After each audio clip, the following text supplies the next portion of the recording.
Summoned by the accused, Jack Reacher is here to ensure that the man pays for his apparent crimes. However, the more he gets into the case, the more sinister and less clear everything seems. On a calm day in Pittsburgh, a sniper pulls up into a parking garage across the Allegheny River. He murders 5 people randomly in the nearby PNC Park. Police are called to investigate the crime while the shooter gets away. Detective Emerson looks at the scene carefully and finds a shell casing and a coin with a partial fingerprint. The coin is from the parking booth, as the shooter had paid the parking fee. The partial print leads Emerson to James Barr, an ex-United States Army sniper. The police raid the house and find Barr in a deep sleep on the bed. They also find the van used by the sniper and the rifle matching the shell casing. The police arrest Barr, not giving him a chance to dress. In the interrogation room, Emerson and his superior, District Attorney Rodin, offer Barr a choice. He could save them the trouble of long hours in court and confess to the killings. This will get him life imprisonment as opposed to getting death row if the case goes to trial. Barr scribbles something on some paper, instructing Emerson to find Jack Reacher. A deep search into Jack Reacher reveals that he's an ex-US Army Military Police Corps investigator and major. However, his drifting lifestyle makes them wonder whether he can be trusted. Right on cue, Jack gets in and introduces himself. He'd seen Barr's arrest on TV, but he's denied permission to see the evidence since this is a slam dunk case. Right then, Helen, Rodin's daughter and Barr's defense attorney, comes in. She meets Reacher and has a proposition for him. She can get him full access to the evidence if he agrees to work with her and prove Barr's innocence. Jack calmly explains that he isn't there to help Barr. Instead, he's there to ensure that he stays in prison. He further mentions that this isn't the first time Barr has done this. In the army, Barr never had a chance to fire his weapon. A few days before the tour in Iraq was over, Barr got in position and killed several military contractors. What he didn't know was that the men had spent the weekend harassing and assaulting women in a nearby town. The army didn't want this information revealed to the public, so the case was closed quickly and Barr walked away scot-free. Despite this, Helen still feels that Barr is innocent and wants Jack to help prove this. Jack goes to see Barr, but he's in the hospital. Several prisoners had assaulted him and he's now in a coma. Jack agrees, but in return, Helen has to speak with the victim's family and learn who they are. With this agreement, Jack starts investigating the case without prejudice. Meanwhile, Helen visits one of the victims' families. She finds the father, who is furious that Helen is defending Barr. The man has a gun and this frightens Helen so much that she scampers out of the house. While calming herself, Helen is approached by her father, who warns her that the investigation is closed and she shouldn't be harassing the families. He wants her to focus on other issues, but she refuses, showing that father and daughter are estranged.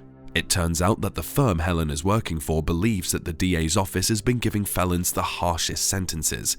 She took on this case to ensure Barr got a fair trial. Jack goes to the crime scene and several things stand out to him. Knowing what sort of a man Barr is and his training, the scene seems perfect.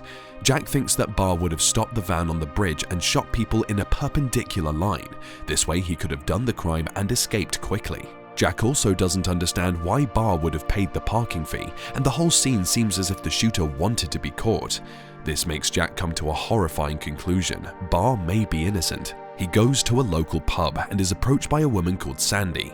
She tries to seduce him, but Jack refuses her advances, giving her a fake name. Suddenly, Sandy calls out for her brothers, saying Jack had attacked her. The brothers lead Jack outside for a beatdown, however Jack quickly takes on the men, demanding to know who had paid them. The police arrive on the scene and arrest Jack for assault. Emerson doesn't want to let Jack go, but since no one pressed charges, he's free to go. He's bailed out by Helen, who wants to know how a bar fight escalated so quickly.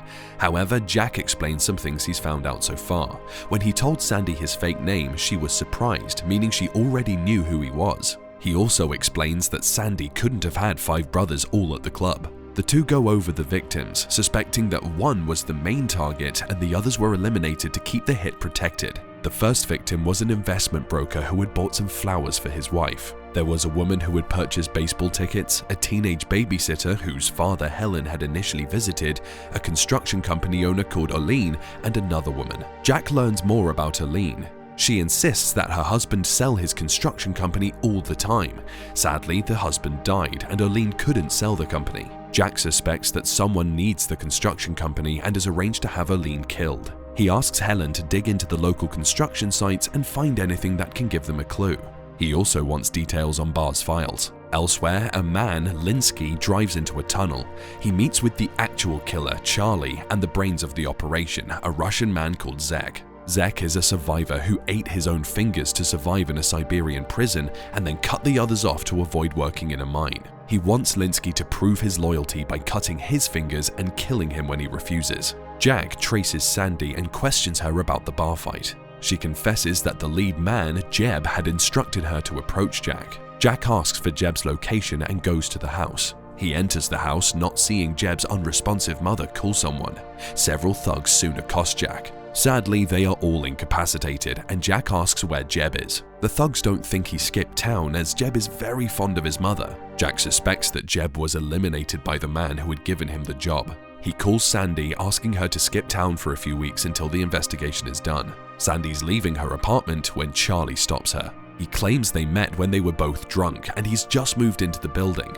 Charlie then signals a man who knocks Sandy out. Charlie suffocates her and leaves her body in the bushes near the apartment. Jack is driving up to the motel when he sees Sandy's body. Unfortunately, Emerson also sees him, so Jack drives away. A car chase ensues, during which Jack runs into Charlie and his henchmen, who've been watching everything nearby. Jack realizes that he'll be caught since all exits have been closed off. He abandons the moving car and hides among a crowd. Later, Helen is approached by Emerson and Rodin, who want to know Jack's location as he's the prime suspect in Sandy's murder. At the same time, Jack calls Helen. He believes that Barr is innocent and that whoever framed him wants Jack to leave the town, but he has to get to the bottom of the issue. He tells Helen that she has the option to distance herself from him and warns her to be careful since one person between Emerson and Rodin is in cahoots with the thugs. This is because only 3 people knew he was in town and he's been followed from the first day. He travels to the shooting range where Barr frequented and meets the owner, Cash, a former United States Marine Corps gunnery sergeant. Cash reveals that Barr was the best shooter in the range, but he was usually accompanied by someone, Charlie. Jack deduces that Charlie had approached Barr so he could frame him for the murders. It appears that Barr had told Charlie about the murders in Iraq too. With this new information, Jack reports back to Helen. She's found out that Zek owns Leibenhauer Enterprises. Their business model is to purchase local construction companies and bid for mega projects.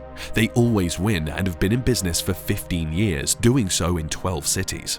Each time they move to another city, significant scandals of corruption and missing funds follow. Here, they wanted to do the same with Olene's company, but she refused to sell at the last second, so they killed her and 4 other people to cover up the hit. Rodin thinks Helen is delusional, but Helen wants Rodin to protect her since her life is in danger. Rodin wants to arrange for protective custody, but Helen refuses, realizing she'll never be safe if either Rodin or Emerson is involved in this. She exits the office and runs into Emerson in the elevator. He knocks her out, revealing himself to be the corrupt officer. Reacher calls Helen but learns that she's been kidnapped. He's given a location and drives there with Cash as backup. The 2 men get rid of as many thugs as they can, with Jack facing off against Charlie. After a brutal fight, Jack crushes Charlie's head in retaliation for killing Sandy. He walks into the container where Helen is and executes Emerson. Zach explains that Jack has slain all the people who could prove he was a criminal and that an American jail is better than a Siberian one. Jack executes him and flees the scene with Cash.